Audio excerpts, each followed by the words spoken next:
उत्तम व्यक्ति कौन? बहुत पुरानी बात है। गौतम बुद्ध एक शहर में प्रवास कर रहे थे।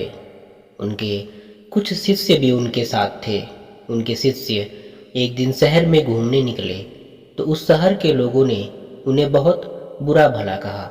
शिष्यों को बहुत बुरा लगा। वे वापस लौट गए। गौतम बुद्ध ने जब देखा कि उनके सभी शिष्य बहुत क्रोध में दिख रहे हैं तो उन्होंने पूछा, क्या बात है, आप सभी इतने तनाव में क्यों दिख रहे हैं? तभी एक शिष्य क्रोध में बोला, हमें यहाँ से तुरंत प्रस्थान करना चाहिए।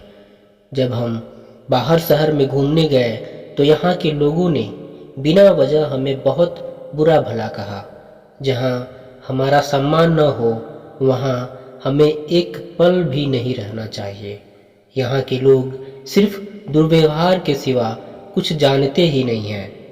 गौतम बुद्ध ने मुस्कुराकर कहा, क्या किसी और जगह पर तुम सद्व्यवहार की अपेक्षा रखते हो? दूसरा शिष्य बोला, इस शहर से तो भले लोग ही होंगे। तब गौतम बुद्ध बोले, किसी जगह को सिर्फ इसलिए छोड़ देना गलत होगा कि वहाँ के लोग दुर्व्यवहार करते हैं।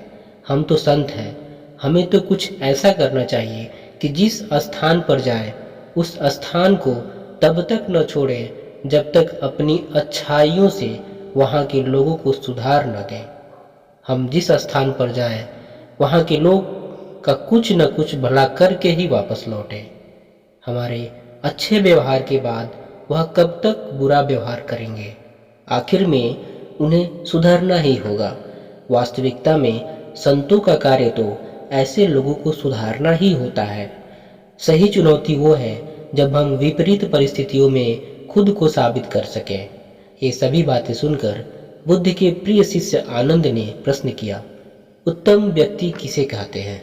इस पर बुद्ध ने जवाब दिया, जिस प्रकार युद्ध में बढ़ता हुआ हाथी चारों तरफ के तीर सहते हुए भी आगे बढ़ता जाता है, ठीक उसी तरह उत्तम व्यक्ति भी दूसरों के अपशब्दों को सहते हुए अपना कार्य करता रहता है।